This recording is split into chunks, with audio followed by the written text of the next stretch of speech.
Good morning students. तो हम लोग अपना नेक्स्ट लेक्चर शुरू करेंगे।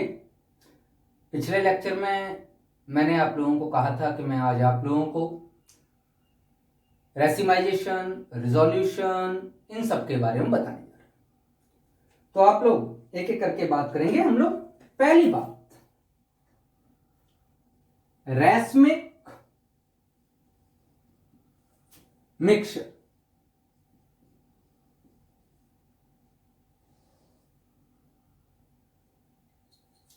रैस्मिक मिक्सचर मीन्स पहली चीज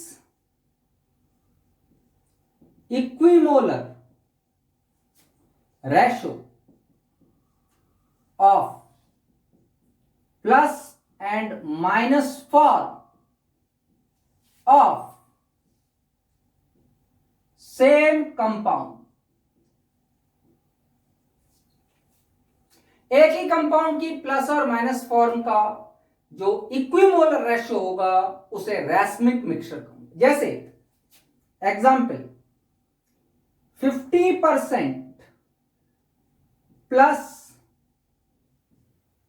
लैक्टिक एसिड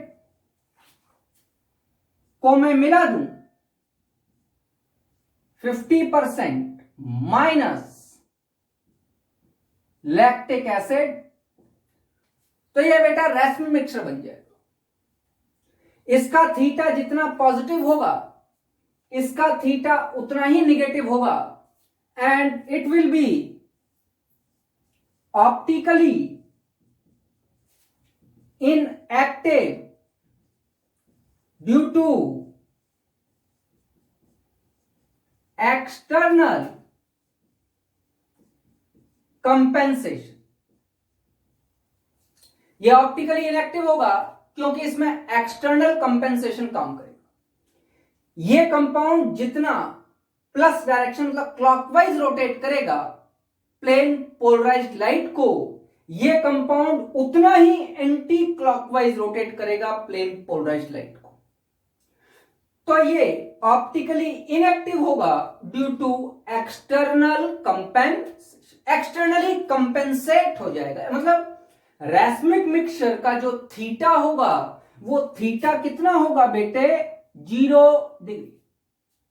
इसका मतलब प्लेन पोलराइज्ड लाइट का कोई डेविएशन नहीं होगा।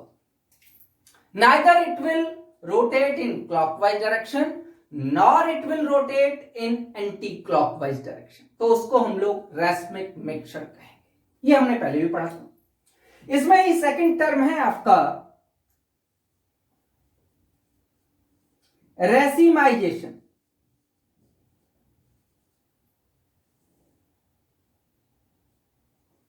What is racemization? Racemic mixture पढ़ लिया, अब रेसिमाइजेशन क्या होता है इसको भी ध्यान से देखिए। रेसिमाइजेशन का मतलब है किसी भी जो ऑप्टिकली एक्टिव कंपाउंड का प्योर फॉर्म है, कोई भी एक enantiomer, either it is plus और it is minus, to convert the pure form into racemic mixture. मतलब क्या लिखेंगे? Conversion of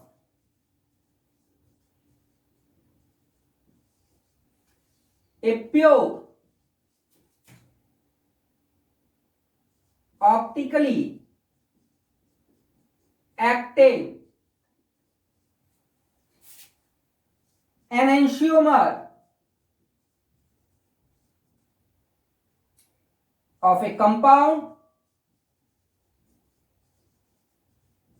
into racemic mixture, या लिख लो into its racemic mixture, is known as racemisation. क्या लिखा है मैंने? Conversion of a pure optically active enantiomer. मतलब जैसे मैं लैक्टिक एसिड ले लूं तो इसका कोई भी एक ले लो, या तो प्लस लैक्टिक एसिड ले लो या माइनस लैक्टिक एसिड ले लो, और उसको लैक्टिक एसिड के रैस्मिक मिक्सचर में कन्वर्ट कर दो। जो प्योर फॉर्म था मतलब जो ऑप्टिकली एक्टिव फॉर्म था उसको रैस्मिक मिक्सचर में, मतलब ऑप्टिकली इनएक्टिव फॉर्म, उसको रैस्मिक मिक्सचर में कन्वर्ट कर दीजिए। तो आप इस प्रोसेस को क्या कहेंगे? Racemisation. It can B carried out by heat, light or chemical reagents। बेटा ये तीनों अंडरलाइन करके लिख लीजिए। हीट से कर सकते हैं, लाइट से कर सकते हैं, या किसी केमिकल रिएजेंट से रिएक्शन करा के कर सकते हैं। रेसिमाइजेशन का क्या मतलब बताया?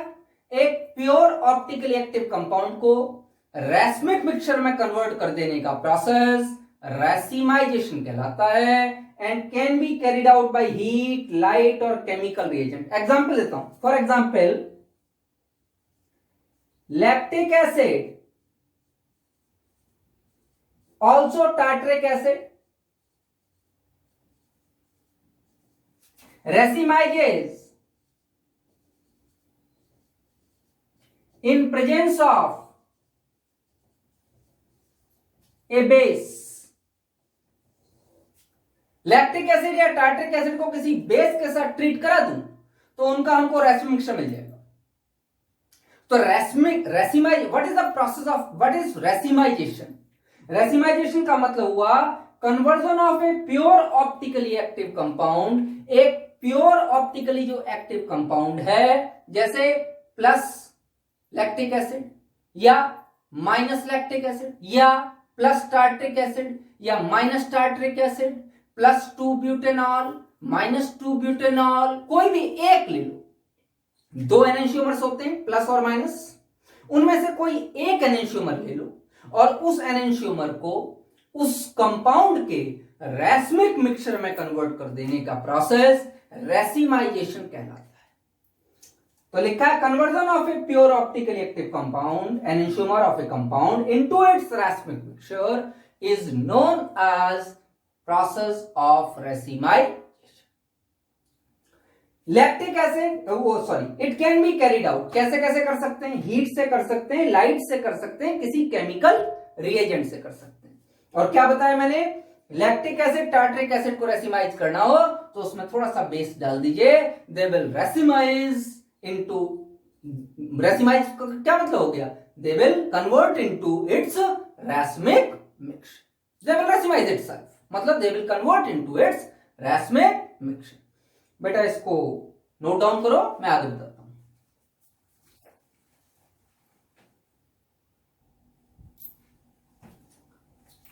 तो बेटा हम लोगों ने क्या पढ़ा? रेसिमाइजेशन।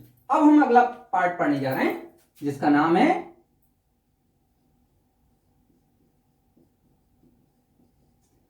रिजोल्यूशन। देखो बेटे, एक एक टर्म अपनी कॉपी में नोट डाउन करते रहो। समझ बात आ रही? रैस्मिक मिक्सचर क्या होता है ये आपको समझ में आ गया। ऑप्टिकली इनएक्टिव होता है। क्यों ऑप्टिकली इनएक्टिव होता है?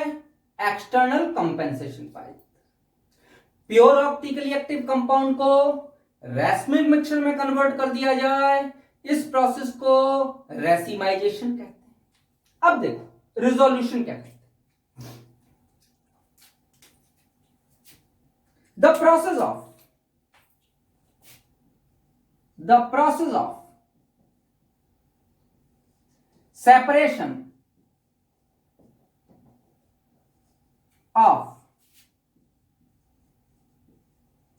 racemic mixture, racemic mixture को सेपरेट करो, that is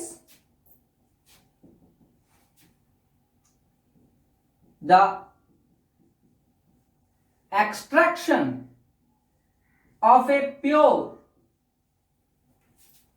enantiomer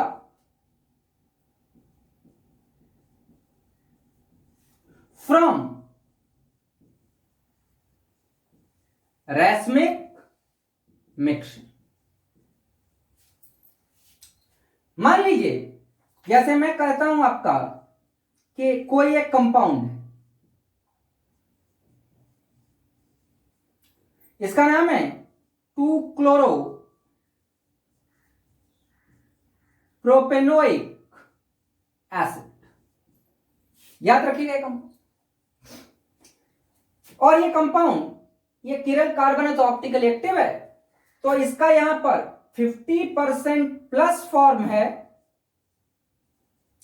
और 50% माइनस फॉर्म, मतलब रैस्मिक मिक्सचर। अब बेटा एक बात बताओ, ध्यान देना, पिछले वाले वीडियो में मैंने आपको एनेंशियोमर्स के बारे में क्या बात, भाई 50% प्लस फॉर्म और 50% माइनस, और प्लस और माइनस दोनों एक दूसरे के एनेंशियोमर है, और दोनों के अगर इक्वल अमाउंट प्रेजेंट है, दोनों के इक्वल मोल प्रेजेंट हैं, तो वो रैस्मिक मिक्सचर बन जाएगा। इसका मतलब ये दोनों आपस में क्या है, एनेंशियोमर थे, जो कि एनेंशियोमर इक्वल अमाउंट में मिला दिए गए। अगर एनेंशियोमर्स इक्वल अमाउंट में मिला दिए गए तो ही तो रैस्मिक मिक्सचर बन रहा है।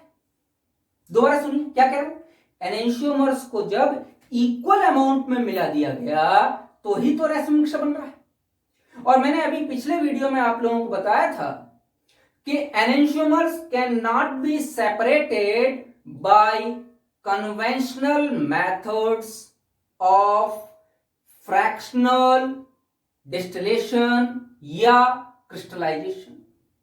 फ्रैक्शनल डिस्टिलेशन या क्रिस्टलाइजेशन से हम इसको सेपरेट तो नहीं कर सकते, तो फिर क्या तरीके हैं जिनसे हम इसको सेपरेट कर सकते हैं? बेटे, we have 4 method to separate the racemic mixture into their pure forms. कौन कौन से 4 तरीके हैं बताता हूं। There are 4 methods of resolution. Resolution के 4 मेथड है। कौन कौन से 4? पहला मेथड है मैकेनिकल सेपरेशन। Mechanical separation. दूसरा मेथड है केमिकल सेपरेशन, या इसी को कहते हैं diastereomeric method. And this is the most important part, ये भी मैं बता दूं। तीसरा मेथड है बायोलॉजिकल मेथड। Biological method. और चौथा मेथड है क्रोमैटोग्राफिक मेथड। और क्रोमैटोग्राफिक मेथड में by taking special adsorbents, by taking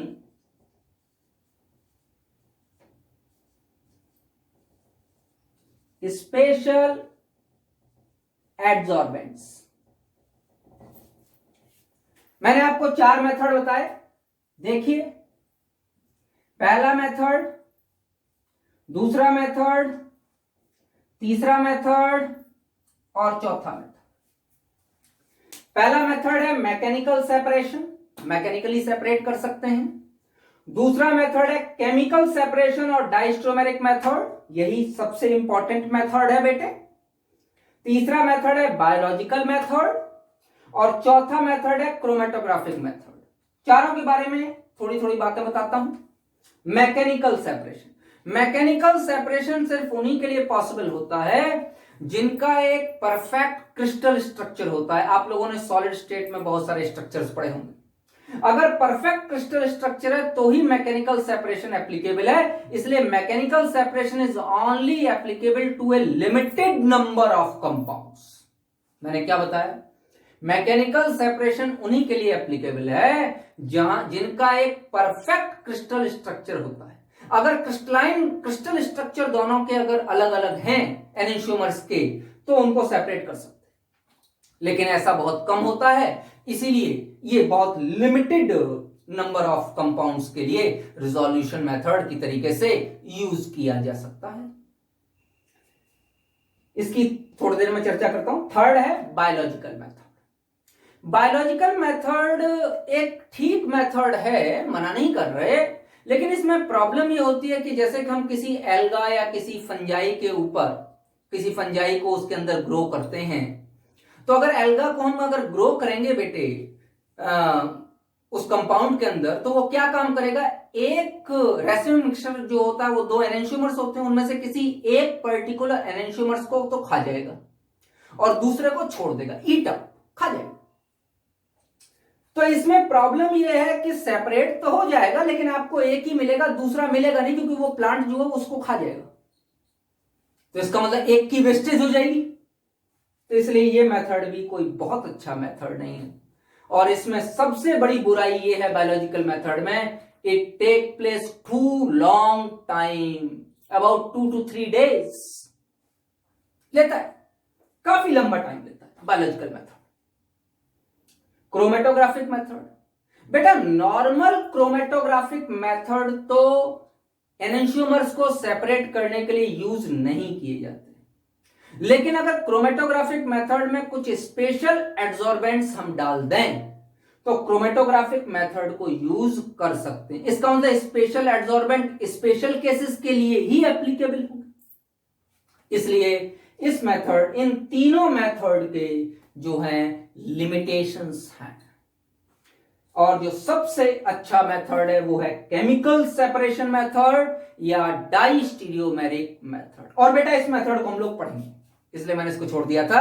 इस मेथड को हम लोग पढ़ने जा रहे हैं कि how we will separate the resin mixture, या केमिकल मेथड से रिजोल्यूशन कैसे करेंगे, how the resolution can be done through the chemical method और डाइस्टीरियोमेरिक मेथड। बेटे इसको आप नोट डाउन करो, मैं केमिकल मेथड समझाता हूं।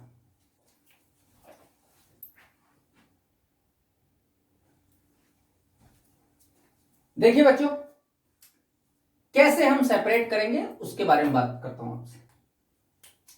मान लीजिए कि आपके पास एक रेसमिक मिक्सचर है और उसमें plus minus 50-50% 2 chloro propanoic acid, यही कंपाउंड लिया था। तो मैं 2 क्लोरो प्रोपेनोइक एसिड ऐसे लिए ले रहा हूं ये, और इसका हमारे पास क्या प्रेजेंट है, रेसमिक मिक्सचर, ये प्रेजेंट है। क्या काम करेंगे, मेथड कौन सा है बेटा, केमिकल मेथड। कौन सा मेथड है, केमिकल मेथड। केमिकल मेथड या इसी का क्या नाम है, डाइस्टीरियोमेरिक मेथड ऑफ रिजोल्यूशन। रिजोल्यूशन का डाइस्टीरियोमेरिक मेथड। इस कंपाउंड को किसी एक प्योर ऑप्टिकली एक्टिव स्पीसीज के साथ रिएक्ट कराएंगे। जैसे देखो, मैं एक ऑप्टिकली एक्टिव स्पीसीज ले लेता हूं,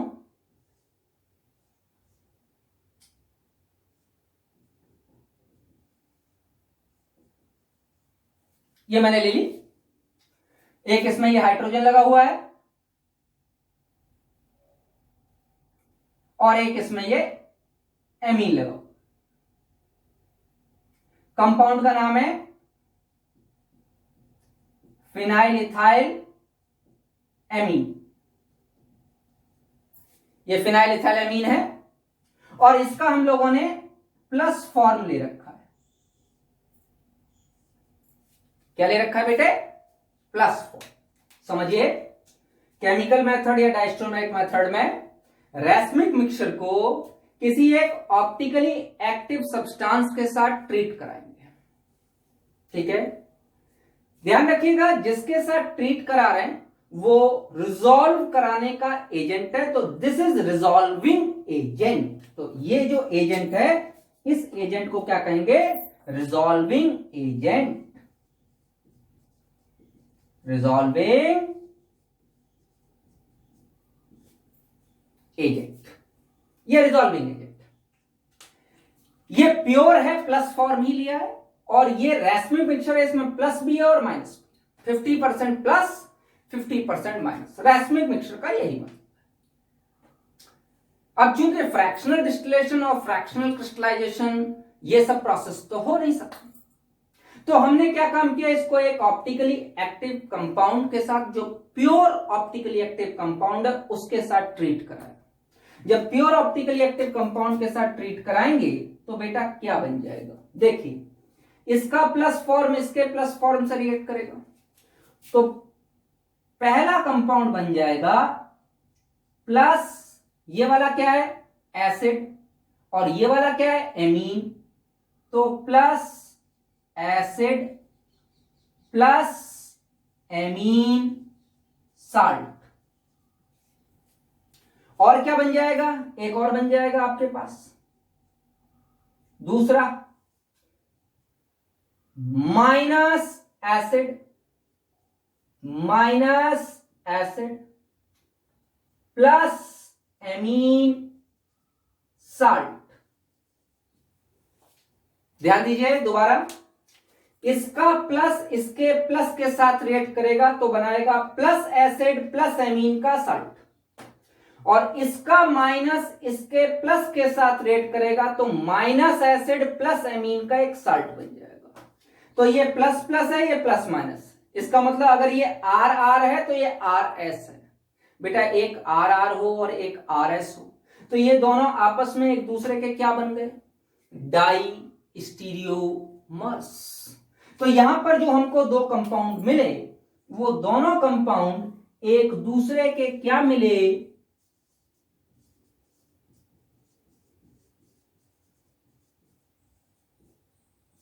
बताइए बच्चों, एक दूसरे के क्या मिले, डाइस्ट्रोमर्स। अब जरा थोड़ा डाइस्ट्रोमर के बारे में प्रॉपर्टीज में याद करो। डाइस्ट्रोमर में मेल्टिंग पॉइंट, डाइस्ट्रोमर में बॉइलिंग पॉइंट, मतलब फिजिकल प्रॉपर्टीज डिफरेंट होती हैं उसकी। तो क्या इस डाइस्ट्रोमर्स को हम सेपरेट कर सकते हैं? यस, जनरल फिजिकल मेथड से सेपरेट कर सकते हैं। तो डाइस्ट्रोमर को क्या काम करेंगे, कन्वेंशनल मेथड्स जैसे फ्रैक्शनल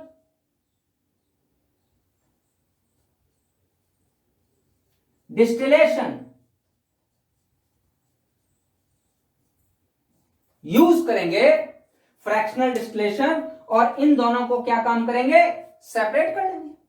तो इस समय तो ये क्या था, इस समय तो ये मिक्सचर में प्रेजेंट था, ये मिक्सचर था दोनों। जब दोनों मिक्सचर थे तो एक ही बीकर में ये दोनों प्रेजेंट थे। अब अगर हम फ्रैक्शनल डिस्टिलेशन करेंगे तो दोनों अलग अलग हो जाएंगे। तो फ्रैक्शनल डिस्टिलेशन से डाइस्टीरियोमर्स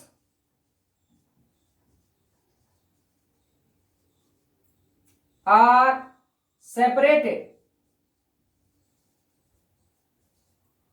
डाइस्ट्रोमर सेपरेट हो जाएंगे। मैं लिख देता हूं इसको अलग करके, देखिए अब हमारे पास एक बीकर में तो आ गया प्लस एसिड प्लस एमीन का साल्ट, और एक बीकर में हमारे पास आ गया माइनस एसिड प्लस एमीन का साल्ट। यहां पर आप जो है मैंने 1 और 2 लिखा है, ये दोनों इन द सेम बीकर, ये एक ही बीकर में प्रेजेंट है। हमने क्या काम किया, फ्रैक्शनल डिस्टिलेशन कराया।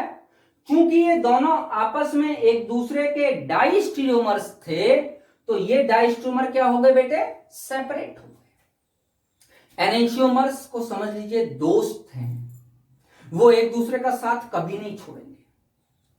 डाइस्ट्रोमर डी से शुरू हो रहा है ना, तो डाइस्ट्रोमर समझ लीजिए वो दोनों दुश्मन हैं, वो तुरंत ही एक दूसरे का साथ छोड़ देंगे।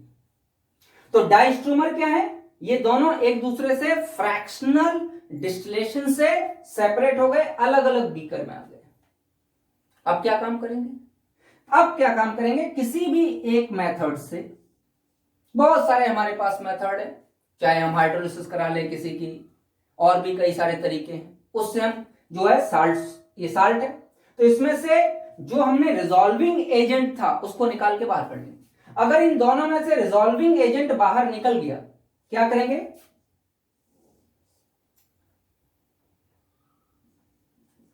Bye a suitable method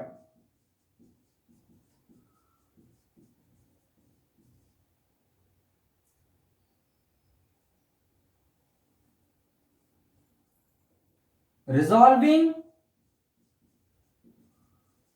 agent is removed,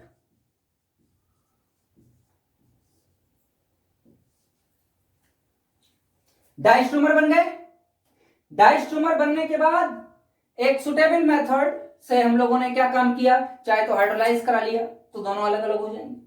तो प्लस एसिड और प्लस एमीन ये दोनों अलग अलग हो गए, minus plus acid plus amine अलग अलग, माइनस एसिड प्लस एमीन अलग अलग। तो इसका मतलब ये एमीन वाला पार्ट निकल के बाहर आ जाएगा। तो अगर एमीन वाला पार्ट क्रिस्टलाइज होके बाहर आ गया तो उसे निकाल के अलग कर लेंगे। प्योर क्या बचा? Pure plus acid. तो क्या बचेगा हमारे पास? हमारे पास बचेगा यहां पर पहला प्योर प्लस एसिड और दूसरा क्या बचेगा? Pure minus acid. बोलो बेटे, समझ में बात आ रही है? दोबारा देखेंगे क्या किया हम लोगों ने। प्लस माइनस 2 क्लोरोप्रोपेनोइक एसिड था, रैसमिक मिक्सचर था। क्या काम किया उसका? प्लस फिनाइल इथाइल एमीन किसी भी एक प्योर कंपाउंड के साथ इसको ट्रीट कराया, डाइस्ट्रोमर्स बन गए। जब एक बीकर में डाइस्ट्रोमर्स हैं जिनकी फिजिकल प्रॉपर्टीज अलग अलग हैं, तो उसको कन्वेंशनल मेथड फ्रैक्शनल डिस्टिलेशन से सेपरेट करा लिए डाइस्ट्रोमर्स को, और सेपरेट कराने के बाद दोबारा हाइड्रोलिसिस और किसी तरीके से हम लोगों ने रिजॉल्विंग एजेंट को बाहर निकाल लिया।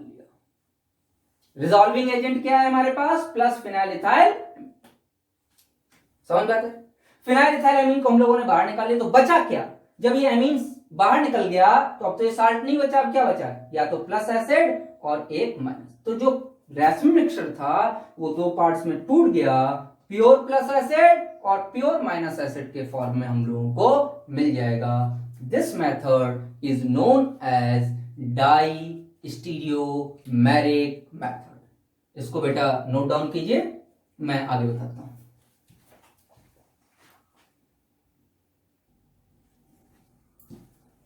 देखिए बच्चों, मैंने केमिकल मेथड पर ही एक क्वेश्चन लिख रखा है आप लोगों के लिए, ध्यान से देखेंगे। ए रैसमिक मिक्सचर ऑफ एलेनीन। एलेनीन एक ऑप्टिकली एक्टिव कंपाउंड होता है, उसका रैसमिक मिक्सचर लिया गया। रैसमिक मिक्सचर मतलब 50% डी और 50% एन, मतलब दोनों एनेंशियोमर का 50-50% लिया गया। ये ऑप्टिकली एक्टिव है, लेकिन ये कंपाउंड तो ऑप्टिकली एक्टिव है, लेकिन चूंकि इसका रैसमिक मिक्सचर लिया गया है, इसलिए अब रैसमिक मिक्सचर तो ऑप्टिकली इनएक्टिव हो। ठीक है, रैसमिक मिक्सचर लिया गया, कैन बी रिजॉल्व बाय, इसको रिजॉल्व कर सकते हैं। पहला +2 butanol, L2 chlorobutanoic acid plus -2 butanol, Dl mixture of 2 chlorobutanoic acid. क्या बताया? अगर किसी को डाइस्ट्रोमेरिक मेथड, जो कि सबसे अच्छा सबसे इंपॉर्टेंट मेथड है, उससे अगर हमको सेपरेट करना है, केमिकल मेथड से सेपरेट करना है, तो क्या काम करना पड़ेगा? रैसमिक मिक्सचर की reaction pure optically active compound से करानी पड़ेगी। ऑप्टिकली एक्टिव कंपाउंड प्योर होना चाहिए और ऐसा होना चाहिए जो उसके साथ रिएक्ट कर सके। तो अब ये एमीन है, इसके साथ क्या ये ब्यूटेनॉल या ब्यूटेनोइक एसिड या +2 ब्यूटेनॉल या Dl मिक्सचर, इनमें से देखिए। पहली बात तो देखिए, जो ये +-2 ब्यूटेनॉल दिया गया है, ये बिल्कुल यूज नहीं हो सकता क्योंकि ये खुद ही प्योर नहीं है। दूसरा Dl मिक्सचर, ये भी प्योर नहीं है। तो थर्ड और फोर्थ तो ऑप्शन बिल्कुल हट गए, क्योंकि दीज आर नॉट प्योर। हमको क्या चाहिए?